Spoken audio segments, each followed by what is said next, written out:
জুলাই গণ অভ্যুত্থানে মানবতাবিরোধী অপরাধের মামলাগুলোর মধ্যে অধিকাংশ মামলায় ঝুলে আছে তদন্তে। অভিযোগ প্রমাণের আগে দীর্ঘদিন ধরে কারাভোগ করেছেন অনেকে। কবে নাগাদ শুরু হতে পারে বিচারিক আদালতে ঝুলে থাকা এসব মামলার কার্যক্রম, তা নিয়েও আইনজীবীদের মাঝে রয়েছে ধোঁয়াশা। তারা বলছেন বিচারের দীর্ঘসূত্রিতা ভুক্তভোগী ও অভিযুক্তের ন্যায় বিচারের পরিপন্থী। অলিল রনির রিপোর্ট। বাদী বলছে সে আমার আসামি না, এবং তারা এই 173A দরখাস্ত পর্যন্ত দিছিল।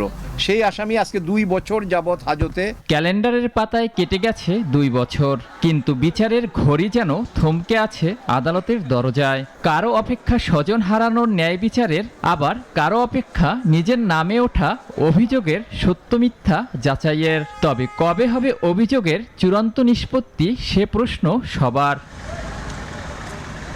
2 বছর পার হলেও দেশের নিম্ন আদালতের কোনো মামলা এখনো ওঠেনি বিচারের কাঠগড়ায়। কবে শেষ হবে তদন্তের দীর্ঘ পথ, এ নিয়ে আইনজীবীদের মাঝেও রয়েছে ধোঁয়াশা। জুলাই আগস্টের এই ঘটনার মামলাগুলো দ্রুত তদন্ত করে বিচারের আওতায় আনতে পারেননি, এবং ইভেন এখনো পারেননি।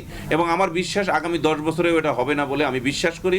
আমি যদি 10 বছর বেঁচে থাকি, দেখবেন যে এই কথাগুলো হয়তো সত্যে পরিণত হবে। This shall have to B ended.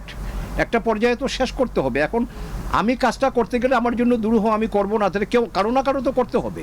এগুলো তো বছরের পর বছর ঝুলে থাকতে পারে না। প্রকৃত ঘটনা আড়ালে রেখে একাধিক মামলা করার পাশাপাশি আসামি করা হয়েছে ব্যক্তিগত ক্ষোভে, তাই দেরি হচ্ছে তদন্ত বলেও মত আইনজীবীদের। জুলাই ইনসিডেন্টের যে মামলাগুলো একদিকে যেমন মিক্সড ওয়েতে মামলা হয়েছে, সঠিক ঘটনাকে আবৃত না করে অথবা সঠিক ঘটনাকে বর্ণনা না করে 500, 600, 700 করে আসামি। তো আসামি যদি এতগুলো হয়, এখানে কি করবে, কয়জনের খবর নেবে, কি করবে? যার জন্য কোনো মামলায় চার্জশিট হয়েছে বলে আমার জানা নাই।